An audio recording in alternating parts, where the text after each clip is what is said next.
I would now love to ask Cindi to go a little bit deeper, because last night was very short, on the idea of the counter-topographies. Okay. Everybody awake? A little.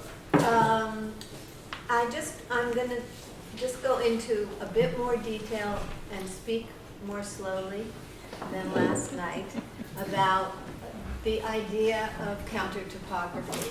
And if you don't understand something I'm saying, or you can't hear me, please let me know. And I'll ignore what you said. No. So, just kidding. The idea of counter-topography was something that I developed at a conference where I was asked to give a paper on topographies of race and gender. So that's one of those sexy titles that when you think about them kind of mean nothing. So I thought, well, what is a topography? And I'm a geographer, and I really had no idea.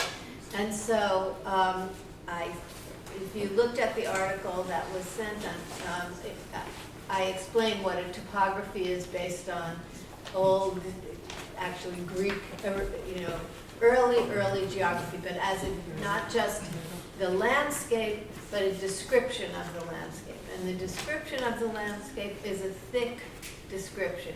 Lots of information about social life, about vegetation, about elevation, about all the things that go into making a place, which is social, political, economic, laden with power, and all of those things. And I thought, I then thought about topographic maps, which are, probably most of you know, because you probably hike or do some outdoorsy European thing. But topographic maps show elevation using contour lines that show you where places of equal elevation are. And I thought, I could make contour lines that connect the different places where I've worked around certain issues. And because I'm essentially like an idiot geographer, I thought, where I worked in rural Sudan was flat, and where I worked in Harlem and on Manhattan in New York City is also flat. Of course, that doesn't mean they're the same elevation, but I was running with it until I realized it was like 2,000 meters versus 14. But who cared? I wanted to then mobilize the contour line as something that connects places around particular issues. And like I said last night, it's easy, or it's easier to see difference. It's a lot what we're trained to do. This is not that. They're both yellow, but this is a narcissus and that's a tulip. They grow differently, they have different origins, blah, blah, blah. So you could say, I want to think about the yellowness of these two things and leave some of the other things behind, because the yellowness is going to get me at some kind of understanding. So I thought, my impulse in this was to de-exoticize the work I had done in Sudan. I was looking at how capitalism and a kind of capitalist-inspired agricultural project transformed the social, political, ecological life of this community. And I thought, and it was an ethnographic study of long duration. And I questioned myself, why did I have to go to rural Sudan to do this? And part of the way I understood it myself is capitalism is global. I come from an imperialist country. I'm already there in some way, and why not look at what the effects of that imperial colonial project is in terms of everyday life. But then I thought I need to work closer to home, and then I worked with young people, working class kids in New York City, and I realized, like, in some ways they're both being de-skilled. They seem to be being de-skilled for any possible future they're going to face. They're learning all kinds of things, but the future of work is not going to necessarily draw upon what they're learning.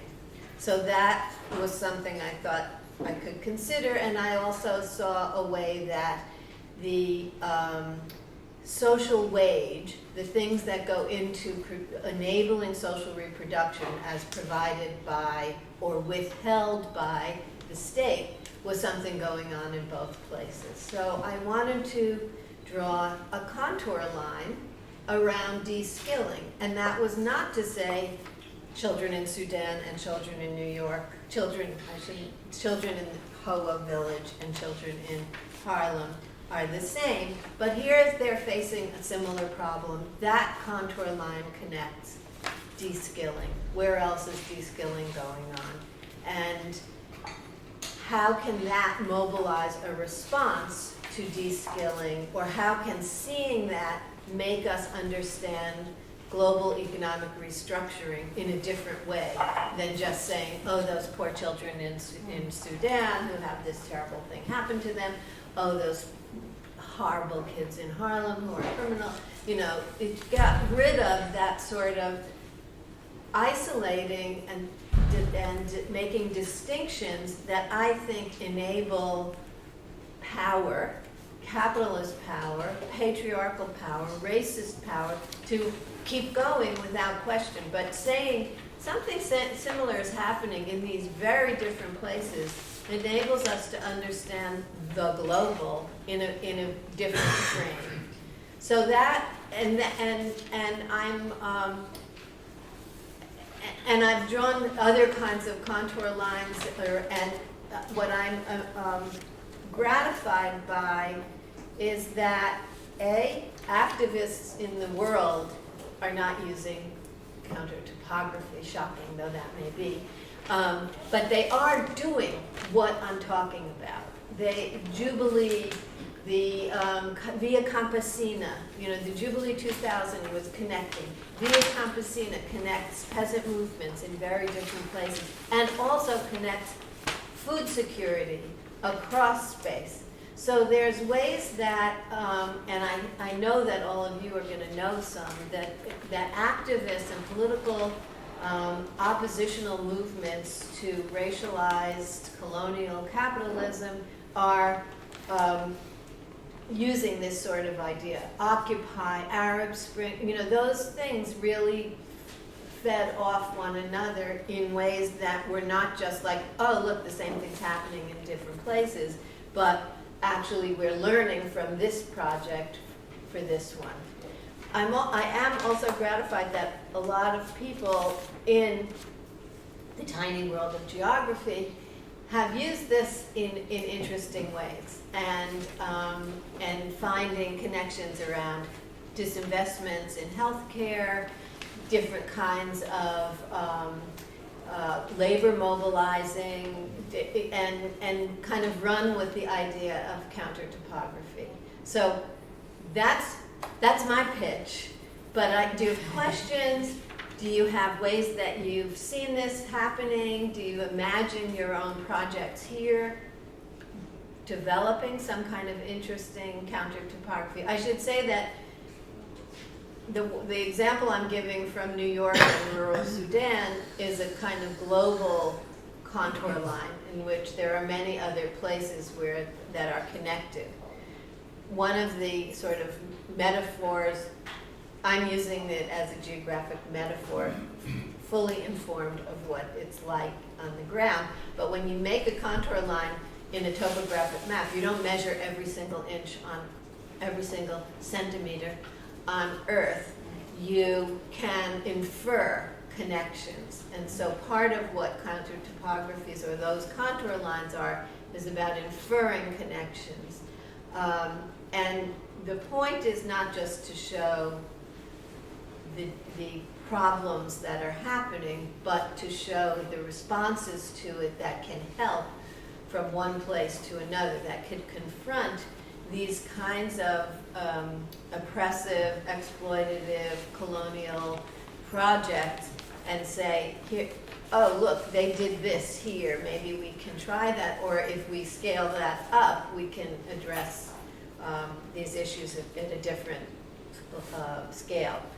But also, that's a global question, and I'm intrigued by two different ways of doing this. One is at the urban scale, so that how do neighborhoods, how can you have counter-topographies within a city, which is what I think your assignment here is. Like, well, how do you see people being displaced as a result of being in a flood zone, and people being displaced by gentrification, and people being displaced because there's a resistance to letting asylum seekers find it here, and how do making those connections around displacement, or three places experiencing intensive luxury development respond and realize, oh, it's not just us here in this Keats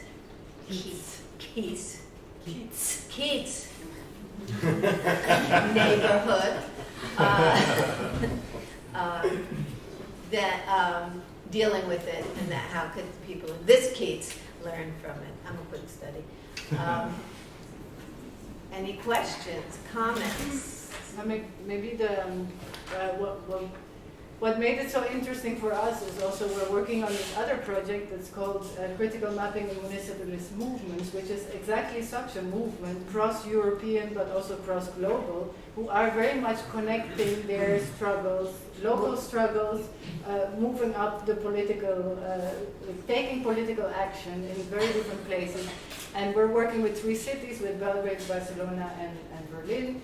We have made our team now slowly, and we're talking what are the problems that are in, and they're very similar.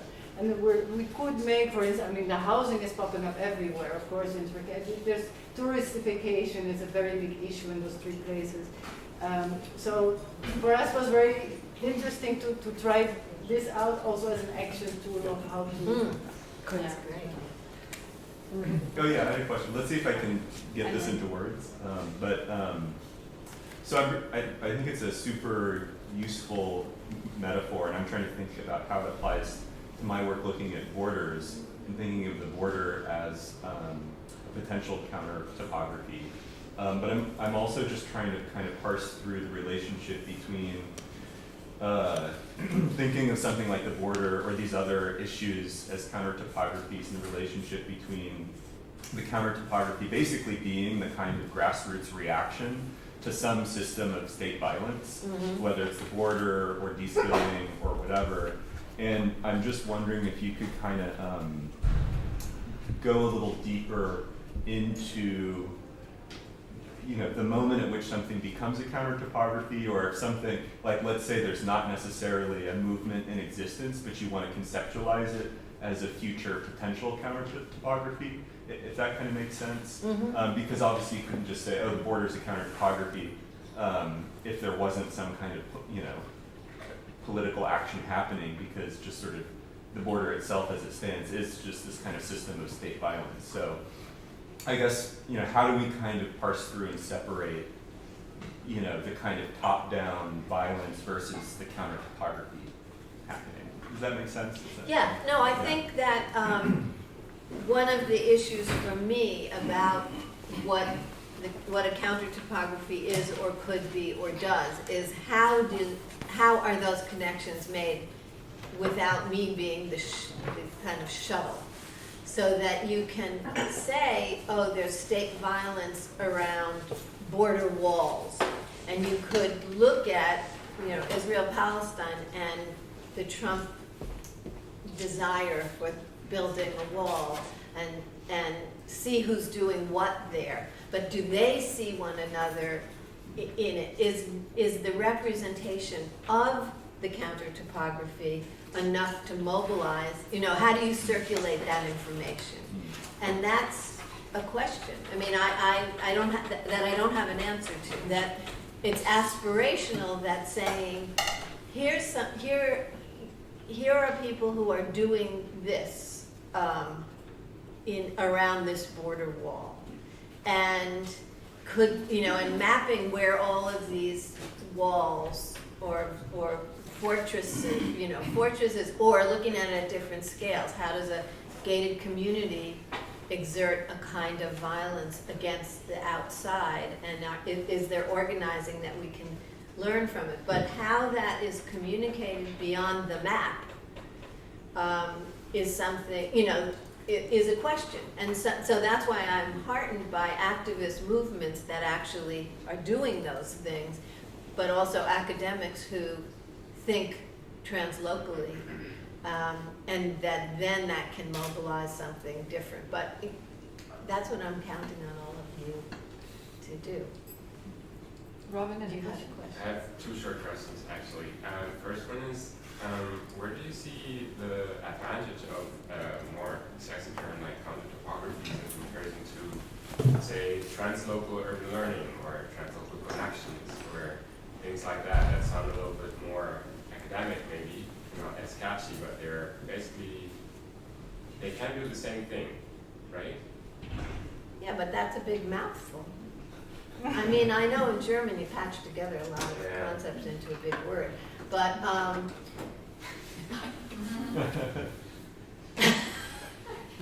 personally I like the keys. But yeah, it is another sexy term, that's true, but I feel like topography is something people know what it is in some way, even if they, think only a topographic map. And counter expresses the oppositional nature of making the connections, so that it's not just like here are connected places, but here is a possible vehicle of opposition, and less of an academic. I mean, maybe it's an academic term. I mean, certainly, like, Via Campesina does not say counter-topography, but if you can see it as such for discussing it in a bigger realm or more academic, or making it into, here's connections, here's a I don't care what people call it, but people have seemed to like the term. I think also the visual connection for many urban people makes it an exciting. Yeah, it's thing to look at. graphic and it's mappy. It's cartographic.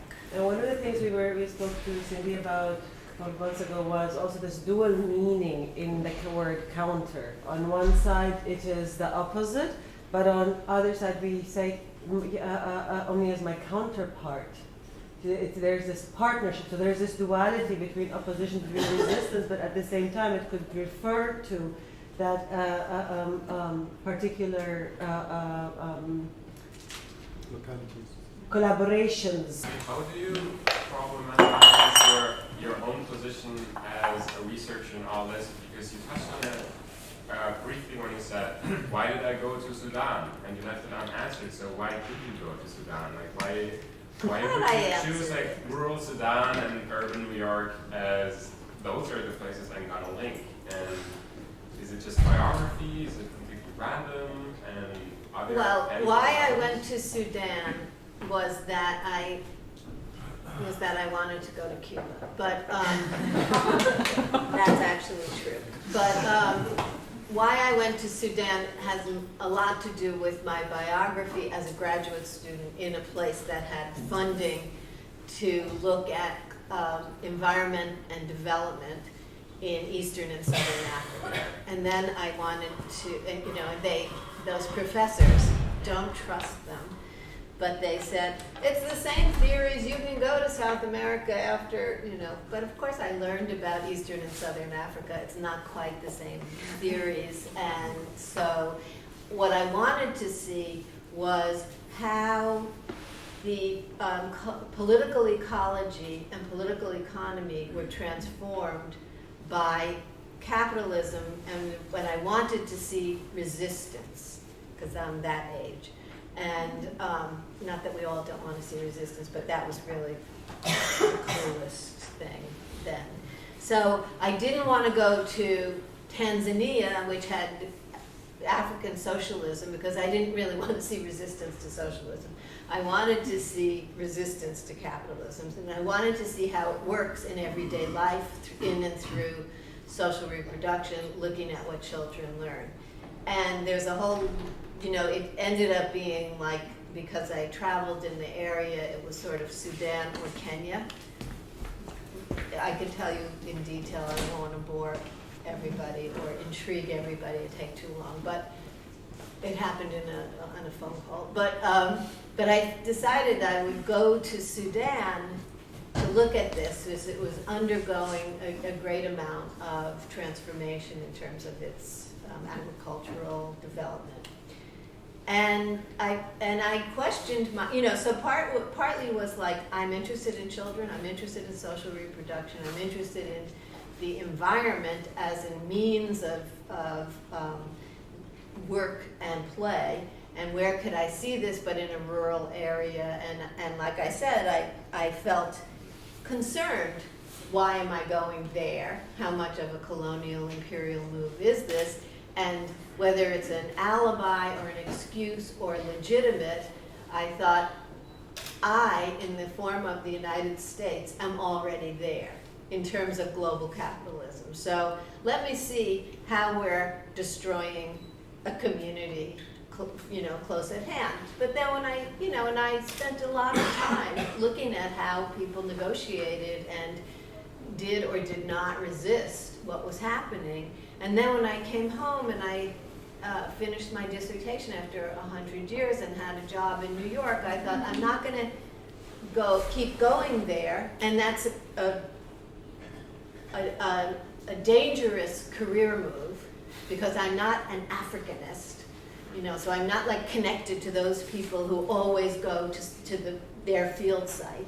I sort of thought, this is something I can see here. And what happened was, I talked to someone, I know you probably all know this, but half the things that you end up doing are from like little accidents. Like I did not think this when I was 10 years old, I'm going to do this, or even when I was 20. But at a conference, I said to someone, I studied the transformation from an agricultural to an industrial economy, even if it's a little bit of a slippage in terms of industrial. Now I want to look at industrial to post-industrial, and what happens to kids and to social reproduction in that transformation. And because he was a kind of person that I call a big boy, he said, I wouldn't say post-industrial, it's post-Fordist. And I thought, fuck you, I have no idea what post-Fordist is. But I thought of the title of a talk right then and there, which was, you can't drive a Chevy through a post-Fordist landscape, and I figured out, I'll figure this out by next year's conference.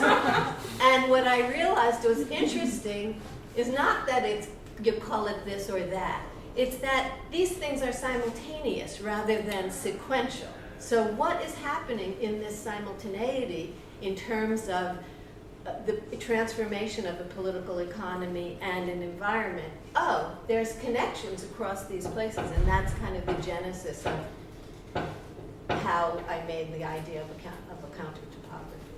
It was a longer answer than you wanted.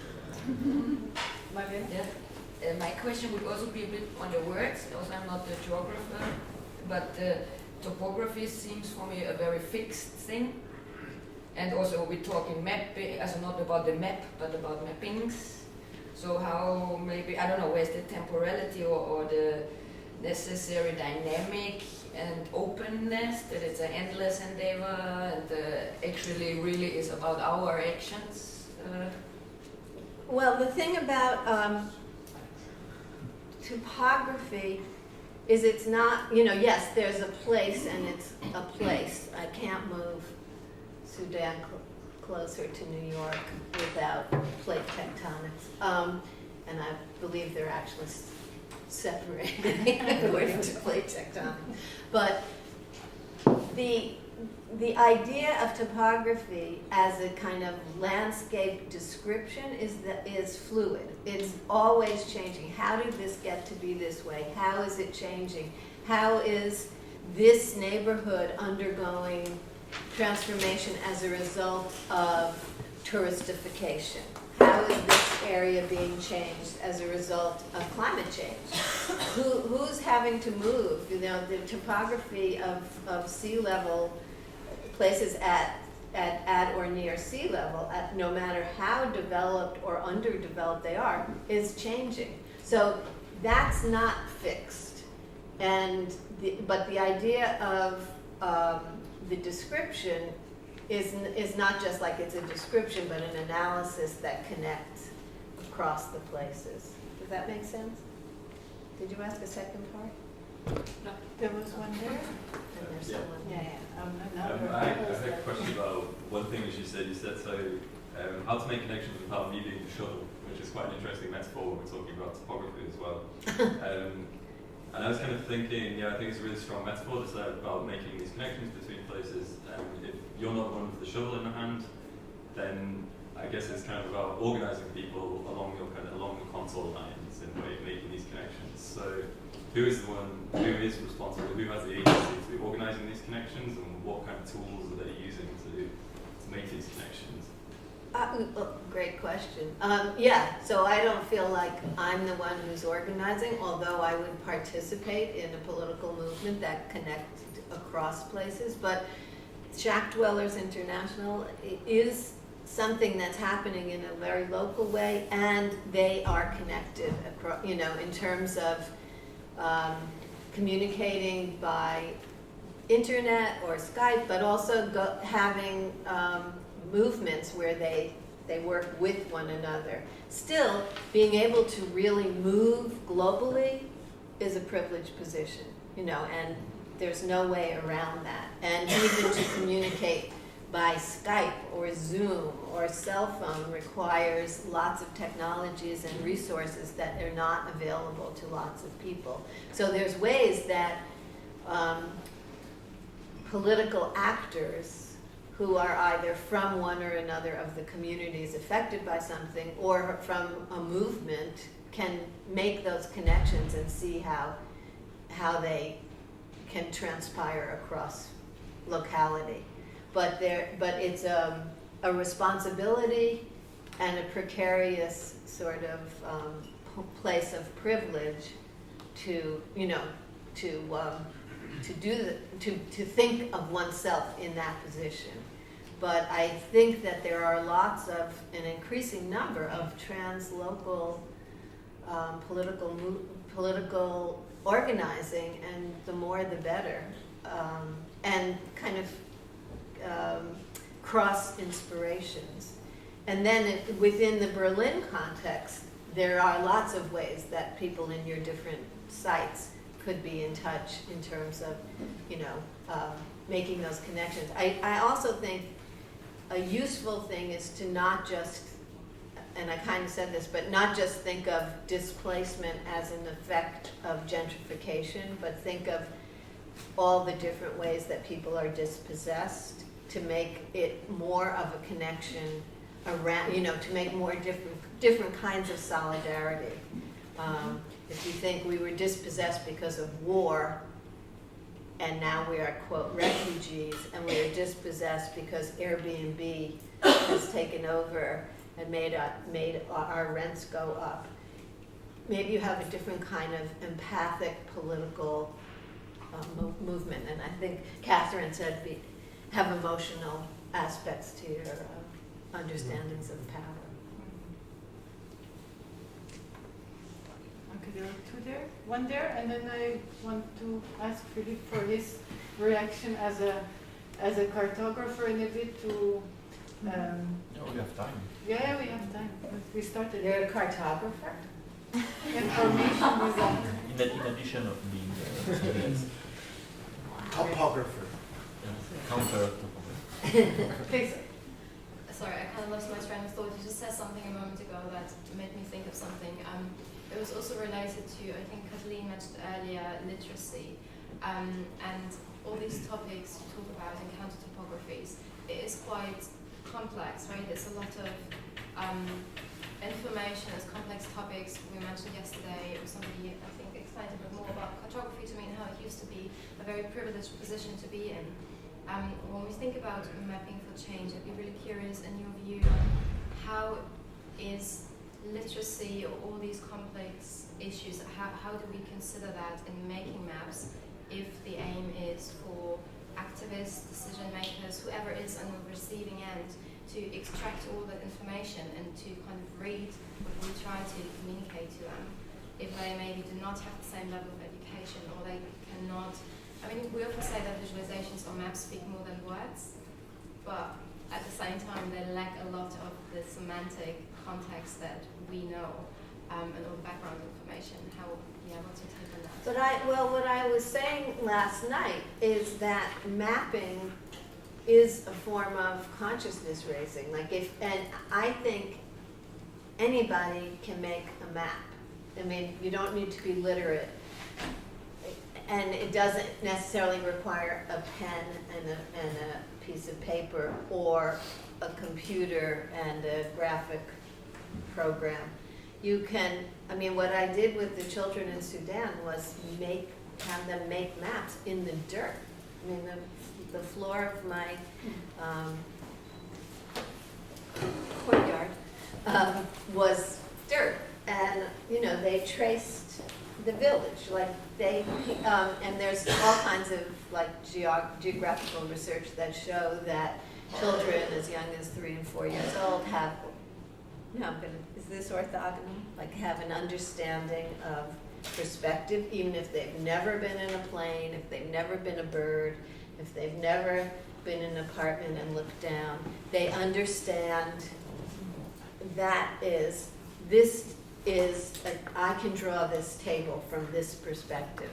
It's not like it's intuitive, but it's something that people learn early on. So that if you give them tools, or say, do walk along kinds of interviews, where one of the things I did again with children, I'm saying the things in Sudan because they were children and they were not necessarily literate, but they had this very rich local environmental knowledge. And I did walks, and they identified every plant, and then I could put it on a map, or make lists and make maps that way. So I think one of the advantages of visual communication is doesn't require literacy. It requires a certain kind of a certain kind of ability to understand or relate to the graphic. But I don't think you need, again, pen and ink or computers. I think you could do this. You could say this cup is a house and this cup is a park. You have stuff that people can use. I think the differentiation between maps and visualizations is as wide as between writings. I mean, you have many different kinds of mapping, some that are readable by all almost, and some that are super complex. You have that in writing as well. Not everybody can read a scientific paper, but or understand a poem. So there's all these different levels. I just wonder if there's a clash between what educated Western countries do, because if you look at the World Resource Institute, NASA, all these data sets we have, it is what we do. We build these digital platforms that have insane amounts of data in them. And I just wonder if these local people who have all this brilliant knowledge about the environments they live in, if they actually have a way of accessing that, be it internet connection, be it literacy, or if maybe the way to go would be more community engagement on that kind of local level. Something that's what I'm worrying about. Why do they need that data? Okay, specifically, let's take, so there's a tool called Global Forest Watch, which has a few million users worldwide. It's run by the World Resource Institute, and it has incredible amounts of data in it on forest loss. That's kind of the main topic. Deforestation, reforesting, just forest change in general, but also a lot of contextual data. So you can see indigenous areas, you can see infrastructure, you can see mining, you can see all sorts of biological changes, human activity, human pressures. So it's very rich. And if you are an educated person, it's probably incredibly informative. But what I see is that somebody who cares about the environment, or somebody who maybe cares about one specific aspect, gets incredibly overwhelmed, and it's really hard to even dig into this tool and get started. There is a mobile version because we know that rangers in the rainforest don't carry, they don't do their work sitting in an office. They carry a phone around when they go. And we have feedback of a few success stories where companies that were illegally chopping down rainforests were being persecuted. But there's just very little feedback. It's just kind of two different worlds. There is people in the US building this and maintaining this beautiful platform, but then it's incredibly hard to get data journalists or just communities to kind of feedback how they're using that, or whether it's actually useful for them, or whether there's communities that can retrieve information from that to go to the local government and make any actual legal requests. That's actually, that is very much at the core of who's doing the map, who's using it, and all of it. Data is power. Who uses it, who gets to it, and if the people on the ground, the people who need to read the struggles are not going to benefit from it because they don't have computers to read it, then the question is, why are we focusing on that instead of an alternative, a complementary, and also coming out of the one tool, one system? How can we bridge systems that work in different places according to the local need, but they're able to communicate through a communicator coordinator? But I don't want to draw, maybe this is something we can take on in the working groups of how can we think of multiple systems talking to each other in their different languages through certain nodes. I think there was Omnia and there was, maybe you want to go first? Omnia, you can go afterwards. You spoke yesterday. So. I'm finding it very interesting so far. I have one question though. There's sort of an automatic assumption that Counter-Topographies sort of are hitched onto movements, activists, existing agencies in some particular kind of shape. And perhaps that's the case in sort of a Western context, perhaps even a Latin American context. I work in a new context where dissent, if dissent is there at all, is very atomized.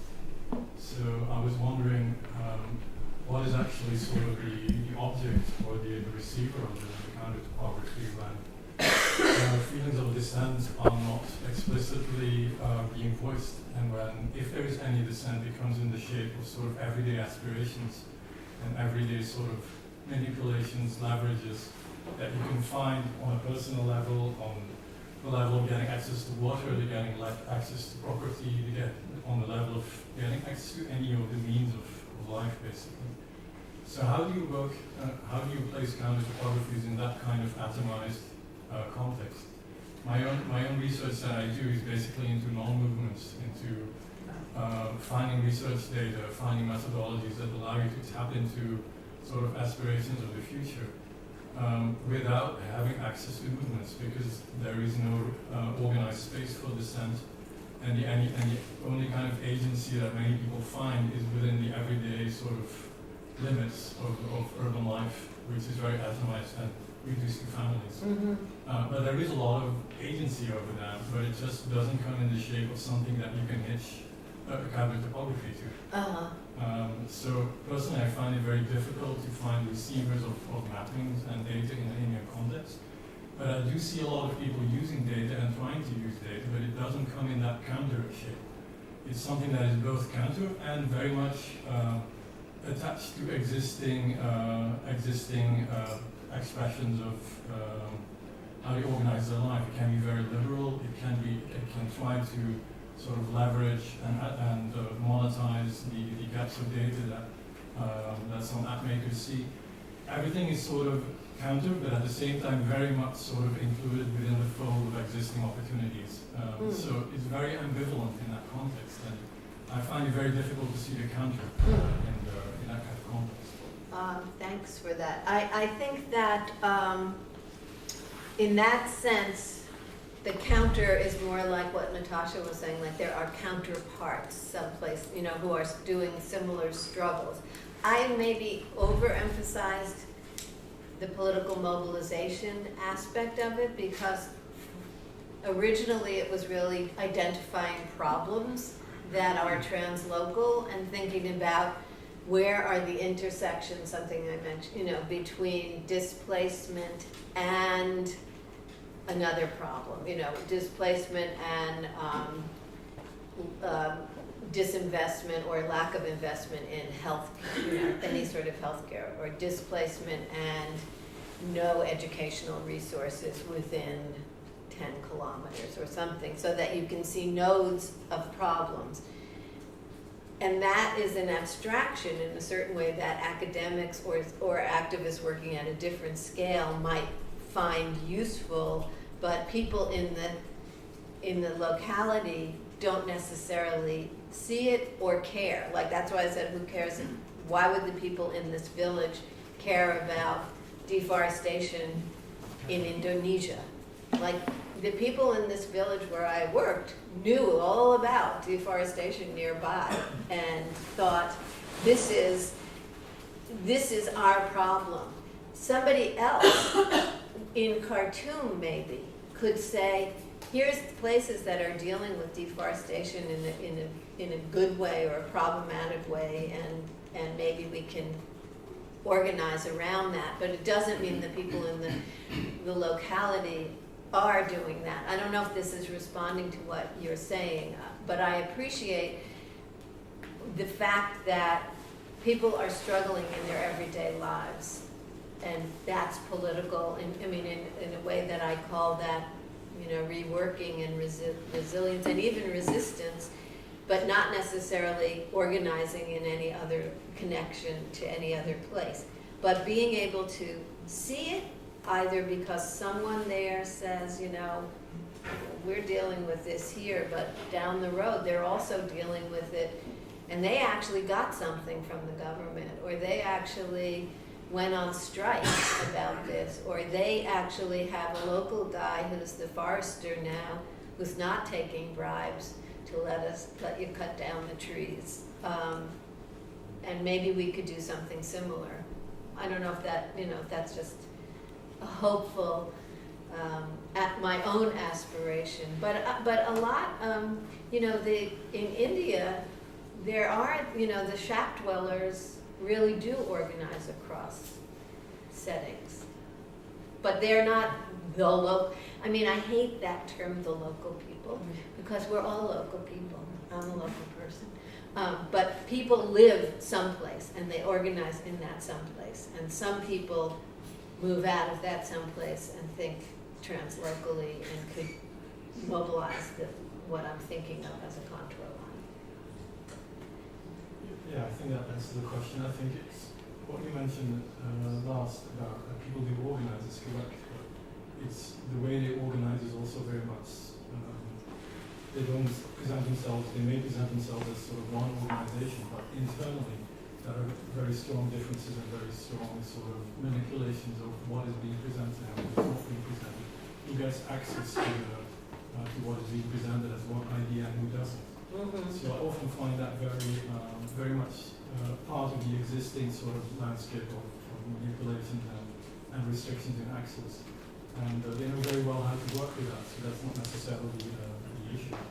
The issue is like, what exactly do you get your counter-topography to? Because that landscape is so immensely complicated and rife with internal divisions and internal oppositions that I find it personally very difficult to imagine an audience for that. Except to say, part of the trick, the most diabolical trick of global capitalism is to make everybody think they only have their problem and their solution, and not to see what's happening around the corner is the same thing, or what's happening in Bangladesh and in India are similar, not the same, you know. And so there's a political purpose to seeing the contour line, if not like working it, but to like say, we are being screwed in this way, and so are they. This is not just our problem in Hoa. This is something that's, you know, exists in lots of places. I mean, I just think it's a way to see power differently.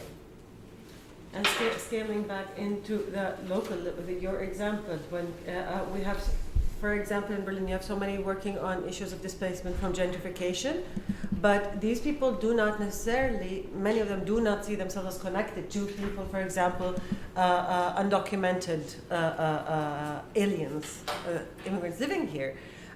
They don't see it as a similar struggle. It's not the same, and this leads to fragmentation, and this makes each party weaker because it has less critical mass in facing up to power or dispossession because of all the many reasons she listed. So, And even to see one another as the problem, instead of like we're facing a similar thing at a different scale, rather than like they're coming and taking our jobs. or taking our apartments, which was a problem in Amman in Jordan at some point when there were a lot of Syrian refugees arriving.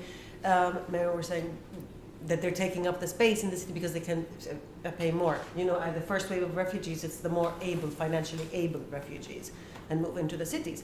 And so, you know, Amman in that sense resembles problems, and much before Berlin happened. But it's, and of course there are massive differences, but there are commonalities, and then how do we make connections? I think was It's already answered, so. Okay. One last one, then we go to Philip. I like very much the subject of the counter-topography or the object, and mostly I don't care about the exactly words. I think that's an academic question. I'm a practical person.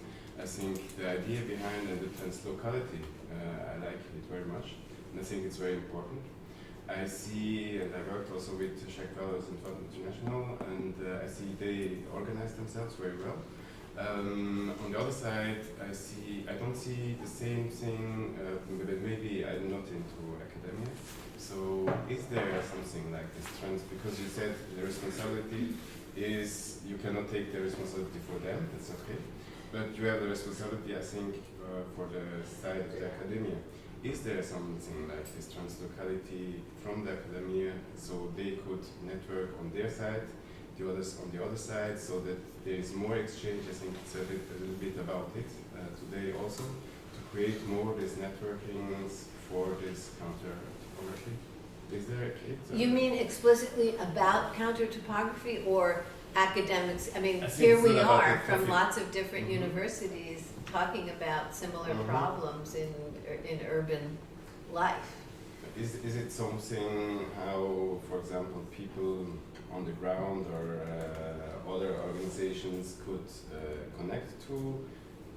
How, because some they just work on their topic, the other one takes this topic, and then how is it really interrelated? How is it open to others?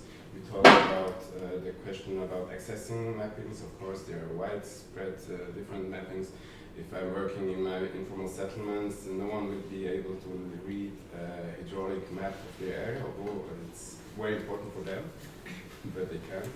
And who is translating it, who can access it, where it is. I don't think it's necessary that it's one thing and everyone will connect to it, but how is it organized, or how can we organize it? I think that is the topics which would be interesting. If I'm understanding what you're saying, I think that there are a growing number of people, academics, who are academic activists or you know, activists who connect to academia, and some who are just academics, but who write about and think about counter-topography and are connected to organizations in different places, and who think across locality about problems, and who can themselves, even though I've said, you know, you don't want to be the shuttle between places, in some ways that's part of our responsibility. I mean, my carbon footprint is big, but I'm not being tricked by the companies to pay United Airlines for that. But that footprint comes with responsibility to say, like, if I'm working with people in Amman and in Berlin, I could say, you know, they're doing this, you could be in touch. And that doesn't mean like the people who have no access to technologies, but some people who are working at a slightly higher level of skill or access to technologies to make those connections. And I tried to put together it's sort of ridiculous, but Harvard has this 2-day thing you can put together around a topic, and they'll give you $18,000 to fly people from all around the world for 2 days and never ask a question about how wasteful this is. But in putting together, so I thought about all these people who were working on counter-topography, including activists. And so there were someone from the Shack Dweller, someone from Via Campesina, someone from a British, it's Vandana? It's not called that, it's something with a V that's about mining. It's an activist organization that works not across the sites of mining, but kind of looks at a lot what we talked about last night about who's benefiting from this resource extraction someplace else and who organized across that, and brought all those people together and didn't get the funding, but found out about all these people who were doing really interesting stuff, far too interesting for a ruling class organization like Harvard. That's my excuse. Also, of course, I submitted the proposal literally 1 minute before the website closed and realized that my budget was twice as much, but I looked like an idiot. But that was how I learned how many people are doing interesting things, both activists and academics, but the academics are moving across places. And this is why moments of encounter still matter like this. And I just want to, one note, I actually felt a bit, I disagree with you that maps, for example, somebody in Shaktwas or working in communities would not understand a map, because I'm currently doing a project where we're giving women, some of them home are illiterate, just an aerial picture. And they're doing very complex, sophisticated master plans of how they alternatively would like to have their neighborhood. Something that is much more spot on and need on. But the trick was, instead of giving them the AutoCAD line drawing, give them the aerial, because of what Cindi said. They can recognize then their house. They recognize the tree in their garden, and they are able to navigate and put a tracing paper. Why do I have to give them a line drawing? Give them something that they can. And it's really amazing that people can recognize. There's nothing intuitive about that. I didn't say that you can't read, but I said there are complex maps with complex information, and you have to translate it. And practically, that's what I do in my job. But they also because produce they have them. to be empowered to read it, and they have also to be able to participate in the. Why are we empowering them to read them instead of us of letting them empower us to read the kind of complex products they produce? Why should they tune into our tools rather than we tune into their tools? Because they need this information they don't have. Can I add one comment, because I feel a bit funny with the local, global, and they, how we talk a bit, and that it's just Sudan and the shack dwellers. It's also nobody can read a plan or a map just here. And we have a different educational class talk. We mix up now with they, and let's not fall in this trap. There's one urgent comment. Actually, it's a comment about, there is from the discussion now, there's a concern that as if academia really is what the people need for them to act. And for me, I think if we realize that what happened in the Arab Spring in Egypt, Syria, and Iraq, for example, and what is happening now in Lebanon, Algeria, and Sudan, people are using the normal classical technologies to learn and to act upon what happened earlier in other countries and other experiences. So to think that outside Europe, that there is no technology and there is so impoverishment that people cannot act because they are sitting in the middle of nowhere and have no access to information, for me it's completely problematic. And I think that there is this environments where there is a lot of a need for mobilization based on information, but this is not the whole world. And there is access to information, and there is a lot of mapping, and mapping is not actually helping because mapping is necessary. It is necessary for two actors or two settings: a democracy and an international aid agencies. But when you're talking about oppressed dictatorships and oppressor regimes, to think about the classical way of mapping, I think it's a bit problematic.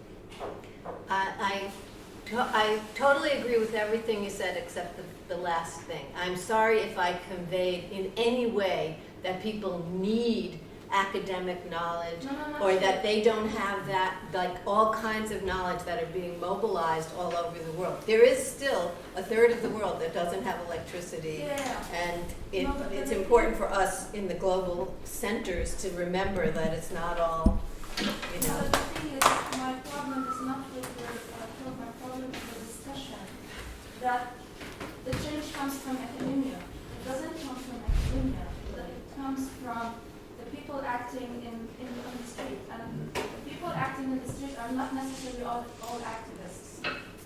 So people, when they mobilize and go down in the streets, they not necessarily have the tools or the previous knowledge or that necessary information of maps and the comprehensive overview of the situation in order to create change. And this is one thing. And the other thing that I wanted to say is that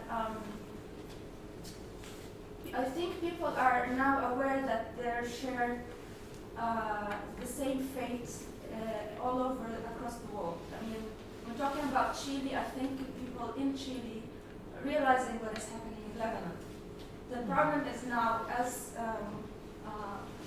you said, there is a very strong internal conflicts and a problem with organizing as a collective and identifying with another of the same problem in order to create a similar cause across the world. So I think people already know that they are sharing the same problems globally. The problem now is how to organize upon that. That's the question. Exactly, that's the question. I'm not saying that counter-topography, the map, would reveal that to people. They know that, but how could they be in touch with one another in any way to mobilize? Look, almost every country of Arab Spring got the clampdown afterwards. Like that, it could have been transnational. I'm not blaming, but capitalism keeps winning. Racialized imperial capitalism is working across sites, is sharing their knowledge, is mapping all the exploitation of the universe. And somehow, I think it's useful not just, everyone's acting locally. Everyone is acting against the oppressive forces that they experience. That's true, or necessary. But it's also necessary to think beyond the immediate setting and say, what is going on? Why do we have these fascists taking over every country right now? I totally understand that the binary of global and local is also problematic. Absolutely. Because locally also have its internal conflicts, and in order to pass beyond this level, you need to act or create a discourse about the local conflicts first, in order to move to the global context. I think you can't think any scale without the others. Like the intimate and the global are fused. And how do we, one of the things that I mentioned in terms of what I think the contour lines enable or counter-topography is to see some of the same instead of all the difference. Because the difference is always used against people. who are struggling for, so people, instead of saying we're connected because we're all being dispossessed, you say, you are dispossessing me because you came to my country as a refugee. Instead of saying, why did you have to leave your country, and why do I have to leave my apartment? Is there anything that we can have common grounds about? And maybe that's the, like the fantasy of possibility. But if we don't have any degree of hope that's translocal, we're already dead. So I'm just trying to think about something that mobilizes oppositional practice that connects people in different struggles, in different settings, at different scales. The only thing I wanted to say about the map is maps are tools of empire. That is why the whole question of the expedition is problematic. But maps are also tools of revealing power. And so there's some way that maps can be mobilized by people in struggles against, conventional forms of power. And so there's, to also know there's a map that shows X, Y, Z, to other people is a way to say, how is that possible? That level of global surveillance, the idea that these satellites are all over the place, mapping everything. I come from a place where so many maps are produced, but the thing is, there is a political will in the end, and for me, I think to understand the limits of mapping is important as to understand the power of mapping. Yes, so this completely. Okay, I think this is a perfect transition. Thank you very much. Cindy was really exciting. That's more than 15 minutes. No, I think this was That was 90 seconds. In the was 90 space-time minutes.